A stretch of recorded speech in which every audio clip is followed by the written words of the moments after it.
16 श्राद्ध में 16 दिन आर्यमा स्वामी पितरों को पितृलोक चंद्रलोक से ऊपर पितृलोक से लेकर निकलते हैं। जैसे आपके यहाँ चतुर्थी का श्राद्ध है तो चतुर्थी के श्राद्ध वाले दिन जितने भी चतुर्थी के श्राद्ध वाले हैं सब जगह पर पितरों को भेजते हैं, उनकी छतों पर छोड़कर आते हैं। फिर 7 दिन तक श्राद्ध वाले 16 दिन तक पितृ पूरी पृथ्वी पर मृत्यु लोक में भ्रमण करते हैं, श्राद्ध का भोजन करते हैं। एकम का श्राद्ध जिसका होता है उसको भेजते, दूज का जिसको भेजते, तीज का जिसको भेजते। इनको लेकर उस दिन वापिस नहीं जाते, इनको अमावस्या वाले दिन लेकर जाते। 16 दिन श्राद्ध के पूर्वज पितृलोक छोड़कर चंद्रलोक छोड़कर मृत्यु लोक में रहते, भ्रमण करते रहते। 2 चावल का दाना आप अपने पूर्वजों के पितरों के स्थान का स्मरण कर कर या परिंदा या मटके का स्मरण कर कर छत पर डाल दे, उसका स्मरण रहे, मिले उसका श्राद्ध पकना प्रारंभ। रोटी जब देते हैं या तो गाय के मुख में 16 श्राद्ध में जब रोटी देते हैं तो रोटी को बीच में से तोड़कर, रोटी का जो भाग होता है उसको मतलब ऊपर से फुलका का परत नहीं निकालना है। रोटी जो सीधी सीधी है ना, जैसे ये रोटी है तो इसको बीच में से तोड़ लिया, 2 भाग विभाजित कर लिया, नीचे वाले भाग में भी थोड़ा सा गुड़ शक्कर रख लिया, ऊपर वाले भाग में भी गुड़ शक्कर रख लिया, एक के ऊपर एक रोटी को रख लिया, वो गाय को दी। तो अपन श्राद्ध पक्ष में 2 पूड़ी का प्रमाण है कि गाय को 2 रोटी दी जाती है, कुत्ता को 2 रोटी दी जाती है। 2 पूड़ी रख के देते हो, देते आप लोग तो देते होगे, 2 पूड़ी के ऊपर पूड़ी रखकर, थोड़ा सा मीठा रखकर, नमकीन रखकर, कुत्ते को भी देते, 2 पूड़ी तोड़कर कागा को भी देते। 2 पूड़ी का प्रमाण कहां से आया? 2 भाग रोटी के टुकड़े का प्रमाण कहां से आया? श्राद्ध पक्ष में ही ऐसा क्यों किया जाता है? बाकी के समय पर तो कोई ऐसा 2 पूड़ी का प्रमाण ही नहीं, पर श्राद्ध पक्ष में ये क्यों कहा जाता है कि पूड़ी के ऊपर पूड़ी रख दे, उसमें मीठा रख दे, खीर शक्कर रख दे, गाय को दिया, कुत्ते को दिया, कागा को दिया, ऐसे क्यों कहा जाता है? उसका कारण क्या होता है? उसका केवल एक कारण है, जो नारी ने भोजन का निर्माण करा है, जो घर की बहू भोजन बनाई है, जो घर की बेटी ने भोजन बनाया है, घर की माता ने भोजन बनाया है। महाराज, पिता पुरुष एक कुल को तारता है, बेटी 2 कुल को तारती है। जब श्राद्ध पक्ष में 2 भाग रोटी के कर कर गाय को देती है, 1 भाग तो उसके ससुराल वालों को मिलता है, ससुराल को। जब गया जी का पिंड होता है तो नाना नानी सबका स्मरण कराया जाता है। भाइयों का परिवार है, पर पितृ दोष मुझ पर ही क्यों आ रहा है? मैं क्यों तकलीफ भोग रहा हूं? मेरे को ही क्यों कष्ट आ रहा है? मेरे ही क्यों पांव दुख रहे हैं? मेरे घर में क्यों ऐसी परेशानी आती है? सबकी सब तो सुखी है। ध्यान रखना, पितरों का जिससे लगाव होता है और जिसको पितरों ने दिया होता है, पूर्वजों ने दिया होता है, भगवान ने दिया होता है, लालसा उसी से होती है। भीख मांगने वाला, भिक्षा मांगने वाला भिखारी भी होता है, भिक्षुक भी होता है। तो गाड़ी देख लेता है कि 4 व्हीलर गाड़ी से आया है तो सेठ जी 10 रुपया देगा। कोई पैदल जाता है तो भिखारी भी सोचता है बेचारा क्या देगा, उसके पास तो खुद नहीं, पाँव में चप्पल नहीं पहना है, फिर भी हाथ फैला देता है कि दे दे तो ठीक है, नहीं तो कोई गाड़ी वाला तो देगा ना मुझको। उसी तरह घर के पूर्वज, घर के जो आहूत होते हैं, घर के जो पितर होते हैं, घर के जो वासुक होते हैं, घर के जो पूर्वज होते हैं, आशा उसी से लगते हैं जो दे सकता है। जिसके पास है ही नहीं उससे क्या आशा रखेंगे? जिसके पास कुछ है ही नहीं उससे आशा रखना क्या? देने के लिए कुछ भी नहीं। हम हमारे पूर्वजों को क्या मत दो ना, इस्माइल तो दे सकते हो। जिस दिन तुम्हारे पूर्वजों का श्राद्ध है, तुम्हारे पास में खिलाने के लिए अन्न नहीं है, तुम्हारे पास देने के लिए दान नहीं है, तुम ब्राह्मण को घर में नहीं बुला सकते, कुछ भी नहीं दे सकते, तुम्हारे पास देने के लिए वस्त्र नहीं, आभूषण नहीं, कुछ भी नहीं, मत दो। निवेदन है बस चेहरे पर प्रसन्नता रखकर, एक निवेदन है कि चेहरे पर प्रसन्नता रखकर उस दिन अपने पूर्वजों को याद जरूर करना और कह देना कि आप ही का दिया हुआ है जो हम खा रहे हैं, हम पर करुणा करना। हमारे पास कुछ भी नहीं है, डब्बे में से गुड़ या शक्कर निकालकर अरे गैस को लाइटर से जलाकर उसकी अग्नि में छोड़ देना, पर 2 दाने शक्कर के छोड़ना जरूर, जिससे वो जीवात्मा दरवाजे पर आकर भूखी ना जाए, उसके मुख में कुछ तो चला जाए और वो जीवात्मा तुम्हें आशीर्वाद दे जाए। तुम्हारे पास कुछ ना हो तो इतना तो दे सकते हो साहब। स्माइल तो दे सकते हो, प्रसन्नता तो दे सकते हो, मीठी वाणी तो दे सकते हो, अपने पूर्वजों को याद तो कर सकते हो, अपने इष्ट को याद तो कर सकते हो, जिसने दिया है उसका गुणगान तो गा सकते हो। श्राद्ध पक्ष में विषकपि अवतार का महत्व क्या है? विषकपि अवतार की महत्वता क्या है? देव पितर शिव महापुराण में अगर 16 दिन श्राद्ध के होते हैं और 16 दिन श्राद्ध में से कोई भी एक दिन श्राद्ध का जो तुम्हारी मर्जी पड़ जाए, जिस दिन तुम घर में फ्री हो, जिस दिन तुम्हारी मर्जी पड़ जाए, जिस दिन तुम्हारा मन कर जाए, उस दिन वृषकपि विषकपि नाम लेकर एक रोटी में थोड़ी सी शक्कर या गुड़, थोड़ा सा चावल, थोड़ा सा अगर चावल नहीं हो तो खीर बन जाए तो ज्यादा अच्छी है, रोटी के अंदर रखकर वृषकपि या विषकपि भगवान शंकर का एक अवतार है नारायण के साथ में। भगवान शिव और भगवान शंकर का नारायण का एक अवतार मिलकर हुआ था। भगवान शिव और नारायण का मिलन से 3 अवतार हुए थे। 3 अवतार हुए हैं। एक हरिहर अवतार भी भगवान शंकर और नारायण के मिलन से हुआ। एक वृषकपि अवतार भी नारायण और शिव के मिलन से हुआ। तो जो वृषकपि अवतार है भगवान शंकर और एक भगवान नारायण और भगवान शंकर के मिलन से शरंभेश्वर अवतार भगवान शंकर का और नारायण का मिलकर हुआ है। शरंभेश्वर, ये 3 अवतार नारायण और शिव जी मिलकर बने हैं। 3 अवतार भगवान शंकर ने नारायण के साथ मिलकर लिया, शरीर एक बनाया, दोनों मिल गए, एक शरीर बनाकर जगत का कल्याण करो। रोटी हो तो रोटी, पूड़ी हो तो पूड़ी, पराठा हो तो पराठा, जो तुम बनाए हो उसमें थोड़ा सा मात्रा दूध चावल की या खीर की, थोड़ी सी मात्रा गुड़ की, और वृषकपि या विषकपि अवतार का नाम लेकर अपने दरवाजे के बाहर खड़े होकर जो गौ माता को श्राद्ध पक्ष में किसी भी दिन ये भोजन वृषकपि का नाम लेकर दे देते हैं, उसके घर में कभी संपदा की कमी नहीं आती, धन की कमी नहीं आती। श्राद्ध पक्ष का ये स्वरूप है विषकपि अवतार। एक बार सब बोलेंगे, बोले विषकपि भगवान की। अब नाम आप लोग ले जिससे आप लोगों को याद हो जाए। बोलिए विषकपि भगवान की। आप विषकपि बोल सकते हो, वृषकपि भी बोल सकते हो, वृषकपि भी बोल सकते हो, और विष देव पितर कथा का ये सबसे सुंदर संवाद है विषकपि अवतार का। पुराण की कथा सुन ली तो पितरों को समझ जाएगा कि पितर है क्या। सारे लोकों में सबसे सुंदर लोक है पितर लोक। कारण क्या है? तुम्हारे यहां दिवाली साल में एक बार मनाई जाती है। देवलोक में दिवाली साल में एक बार मनाई जाती है, नाग दीपावली के दिन।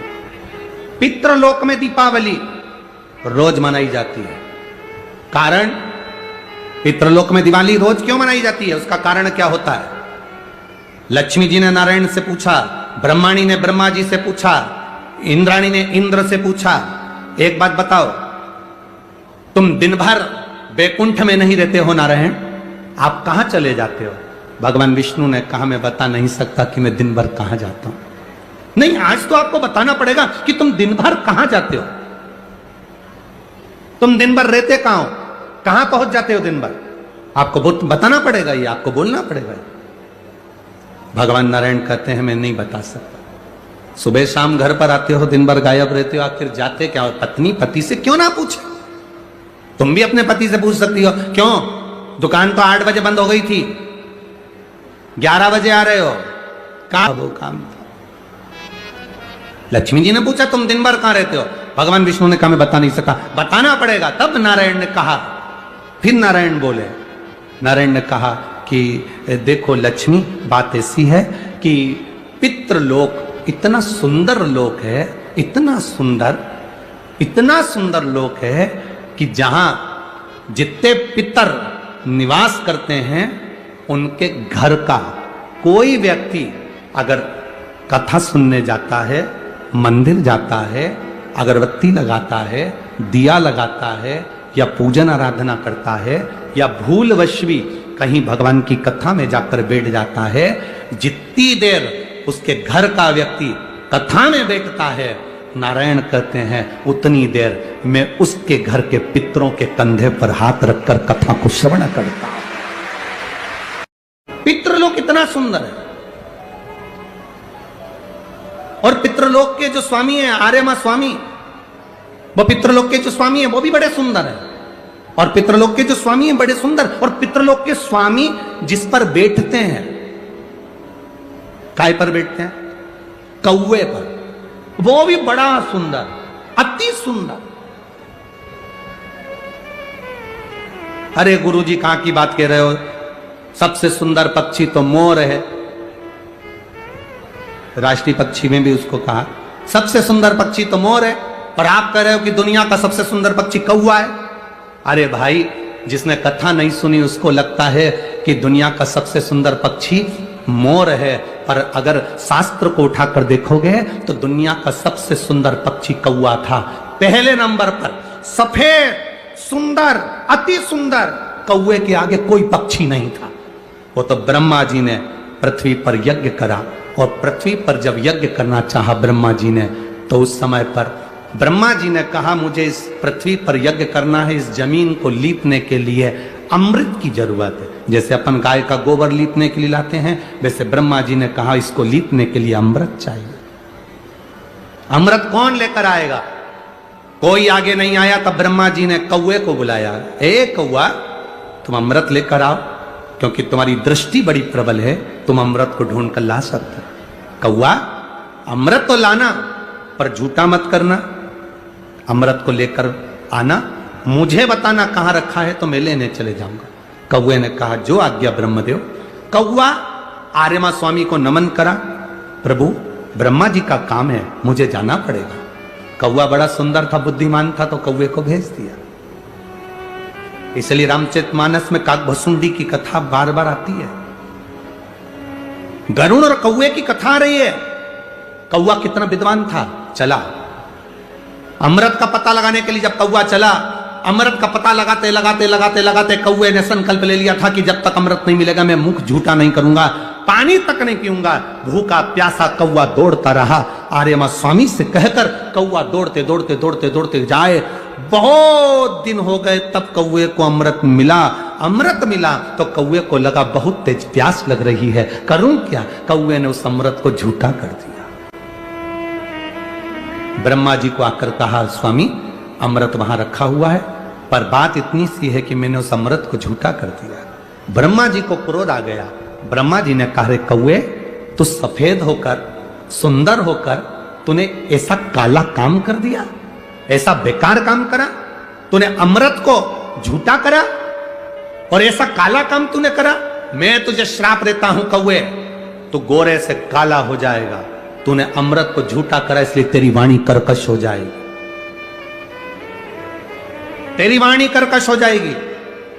अमृत को कौवे ने झूठा करा था, इसलिए सारे पक्षी जल्दी मरते हैं, पर कौवा इतनी आसानी से नहीं मरता। कौवा इतनी आसानी से नहीं मरता। सारे पक्षी जल्दी मरते हैं, पर कौवा आसानी से नहीं मरता।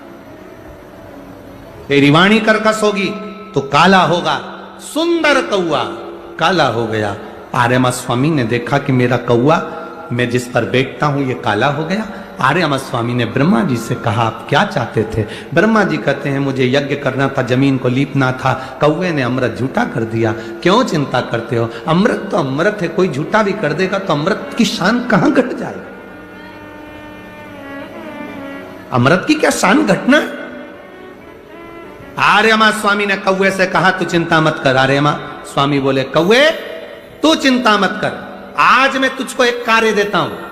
जब 16 श्राद्ध आएंगे, कौवा जिस जीव की जो तिथि होगी, मान लो किसी की चतुर्थी तिथि है, उस चतुर्थी तिथि पर तुझे छोड़ने के लिए पृथ्वी पर पितरों को जाना पड़ेगा। जब उनके छत पर तो पितरों को छोड़ने के लिए जाएगा।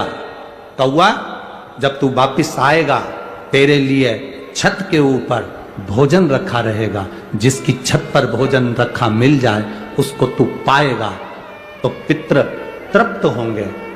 कौवे ने कहा मेरे द्वारा पितृ तप्त होंगे? कौवा नहीं, जब पितर वापिस आएंगे, पितृलोक में रहेंगे, उनको 1 वर्ष के अंदर जब भूख लगेगी, तब कौवा तो अपनी चोंच में उनकी छत से जो भोजन लेकर आएगा, अपनी चोंच से निकालकर उन पितरों को देगा, जिससे उनका कल्याण होगा और वो आशीर्वाद प्रदान करेंगे। हम नहीं पहचानते हमारे शास्त्रों के विधानों को, हमने कह दिया ये अच्छा है, हमने कह दिया वो अच्छा, उसको समझो क्या कि श्रेष्ठता कहां है। शिव तत्व की प्राप्ति का एक आनंद बिंदु है। गाय का जो गोबर गिरता है, कंडा बनता, छेना बनता, या वो उपला, अलोना, गोबरी, जो समझो आप, वो बन गया। पितरों को घी में गुड़ मिलाकर, शक्कर मिलाकर धूप देते हैं, वो धूप का प्रारंभ कहां से हुआ वो समझना। असमंज ने वशिष्ठ बाबा से कहा मेरे भाई नहीं मिल रहे। वशिष्ठ ऋषि ने कहा तुमको, अपने शिष्य से कहा नंदनी गाय का जो गोबर का कंडा बना है, छेना बना है, उसको लेकर अलोना, गोबरी, उसको लाओ। कंडे को लाया गया,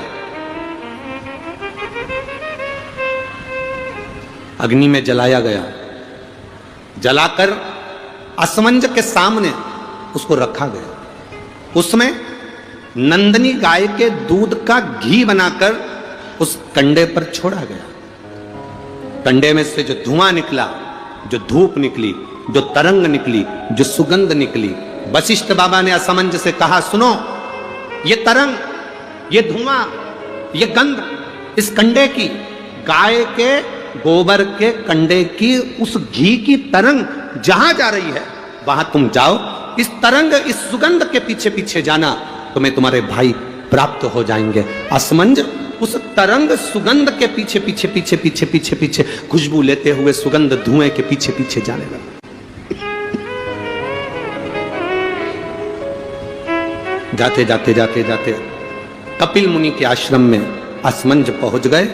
सुगंध, जो कंडे पर धूप दी थी, घी छोड़ा था, नंदनी गाय का जो घृत छोड़ा गया था, उसकी गंध से कपिल मुनि के आश्रम में राजा रुक गए। असमंज उस गंध को वहीं पर जानकर उन्होंने देखा यहां पर जरूर मिलेंगे।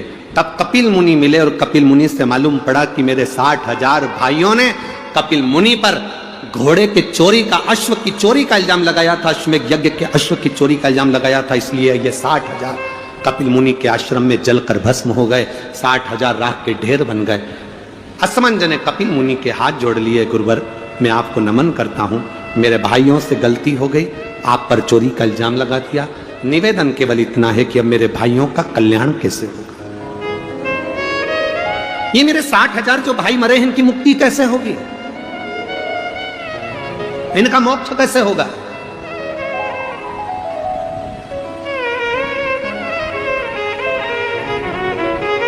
कपिल मुनि ने कहा ब्रह्मलोक से गंगा पृथ्वी पर लेकर आना। गंगा का जल जब कपिल मुनि कहते हैं मेरे आश्रम में आएगा, तो ये 60,000 राख के ढेरों का कल्याण गंगा का जल कर जाएगा। ये गंगा का जल 60,000 राख के ढेर का उद्धार कर जाएगा। गंगा का जल लाना चाहिए। असमंज, गंगा जी लाने में समय लगेगा, पहले तुम तुम्हारा घोड़ा लेकर जाओ, अश्व लेकर जाओ और तुम्हारे पिता सगर से अश्वमेध यज्ञ की पूर्णाहुति करवाओ, उसके बाद में गंगा लाना। अश्व लेकर असमंज चले, पर असमंज घर नहीं गए, वशिष्ठ बाबा के घर पर पहुंच गए। वशिष्ठ ऋषि के यहां जाकर असमंज ने हाथ जोड़कर कहा गुरुदेव, तुमने जो कंडे पर घी छोड़ा था, गाय का जो घी छोड़ा था, उसकी जो गंध उठी थी, वो गंध ने मुझे अपने भाइयों से मिलवा दिया। आपसे एक निवेदन है गुरुदेव। गुरुजी बोले, वशिष्ठ बाबा बोले बोलो असमंज क्या चाहते हो। असमंज ने कहा गुरुवर, एक आशीर्वाद संसार के लोगों के लिए दे दीजिए कि गाय के गोबर के कंडे पर, गाय के गोबर के छेना पर, अलोनी पर, इस कंडे पर जो घृत गाय का घी छोड़ेगा या गुड़ शक्कर उस पर छोड़ेगा, उसकी गंध उसके पितरों को तृप्त कर दे और पितरों का आशीर्वाद उसके घर पर मिल जाए। ये मुझे वर दीजिए, ये मुझे वर प्रदान करिए। आप लोगों में से कितने लोग हैं जिनके घर में कंडा जलाकर धूप दी जाती है? हाथ हिलाओ जरा। सभी लोग हैं, बहुत सारे। ठीक है, रखिए रखिए रखिए, जरूरी है। श्राद्ध पक्ष में ये दुनिया के लोग भले हंसे हमारे सनातन धर्म पर, दुनिया के लोग भले हमारे सनातन धर्म पर उंगली उठाएं कि कंडा जलाकर धूप छोड़ने से क्या पूर्वजों को मिल जाती है, घी शक्कर छोड़ने से क्या हमारे पूर्वजों को प्राप्त हो जाती है। दुनिया के लोग कितना भी हंसें, दुनिया के लोगों को यह ज्ञान होना चाहिए कि गाय के घी में, गाय के कंडे में जब अग्नि तपती है और गाय का घी जब कंडे पर डलता है तो हमारे पूर्वजों को वो तरंग प्राप्त होकर हमें वर प्राप्त होता है और हमारे जीवन का कल्याण होता है, हमारे जीवन का सुख प्राप्त होता है। और जब अमावस्या का दिन होता है, श्राद्ध पूरा हो रहा है, अमावस्या का दिन है, शाम का समय, जो जैसे अशोकनगर है, गुना है, शिवपुरी है, सीहोर है, भोपाल है, या आसपास के जितने गांव हैं, शहर हैं, इनके पास में जो नदी होती है, जो तालाब होता है, जो कुआं होता है, जो बावड़ी होती है, सारे पितर एकम से लेकर अमावस्या तक जितने भी पितर होते हैं, चाहे जिसके घर के हों, प्रत्येक घर के पितर नदी, तालाब, बावड़ी, कुएं के पास इकट्ठे होते हैं, क्योंकि पितर 16 दिन भोजन ग्रहण करने के बाद अमावस्या के दिन पानी पीने के लिए गांव की बावड़ी, तालाब, कुआं, नदी पर जाते हैं और वहां पानी का आचमन कर कर हाथ में जल लेते हैं। आर्यमा स्वामी कहते हैं कि जिसने आपको भोजन कराया है, जिसने आपको आमंत्रित करा है, जिसने आपको बुलाकर सम्मान दिया है, आप अपने पुण्य उनके खाते में दीजिए। तो पितर हाथ में जल लेकर उनका नाम लेकर कि मेरे मंझले बेटे ने, कि मेरे बड़े बेटे ने, कि मेरे छोटे बेटे ने, कि मेरे चौथे बेटे ने, कि मेरी बेटी ने, कि मेरे उसने भोजन कराया, उनका नाम लेकर पितर जल छोड़ देते हैं तो साल भर उसके यहाँ भंडार भरा रहता है और वो उन्नति की ओर बढ़ता है। इसलिए सनातन हिंदू धर्म में नियम है कि 16 श्राद्ध के 16 दिन पूरे हो और अमावस्या का दिन हो, आपने ब्राह्मण को भोजन कराया ना कराया, आपने पिंडदान करा ना करा, आपने तर्पण करा कि न करा, आपने किसी को एक अंश भी किसी को दिया कि नहीं दिया, आपने गाय को रोटी दी कि नहीं दी, आपने कौवे को कागल दिया कि नहीं दिया, आपने स्वान को भोजन दिया कि नहीं दिया, पर एक काम जरूर करो कि अमावस्या के दिन शाम के समय तुम्हारे नगर में, मोहल्ले में, गांव में, खेड़े में जो नदी हो या तालाब हो या बावड़ी हो या कुआं हो, कोई भी एक जगह पर जाकर एक घी का दीप अवश्य लगाना चाहिए अपने पूर्वजों के नाम से। तो पूर्वजों को वो जो दिया की रोशनी होती है ना, वो दिए की रोशनी को पाकर पितर पूरी रात्रि भर भ्रमण, इसलिए कहते हैं ना दूसरे दिन देवी जी बैठने वाली रहती है, इसलिए कहते हैं अमावस्या की रात्रि बड़ी भारी होती है। क्यों कहते हैं? क्योंकि पितर सब इस मृत्यु लोक से चंद्रलोक होते हुए पितृलोक जाते हैं। तो जो दिया जलाता है उसके पूर्वजों को प्रकाश, रोशनी और राह मिलती है। तो उसकी जिंदगी में कितनी भी उलझन चल रही होती है, कितना भी काम अटक रहा होता है, कोर्ट में केस भी चल रहा होता है, या कितनी बड़ी भी बीमारी हो रही होती है, अगर वो अमावस्या के दिन शाम के समय दिया लगा देता है नदी के घाट पर या तालाब या बावड़ी या कुएं के घाट पर, तो उसकी जिंदगी में जितनी अटकलें आती हैं वो सारी समाप्त हो जाती हैं और रास्ता मिल जाता है। इसलिए अमावस्या के दिन का महत्व है।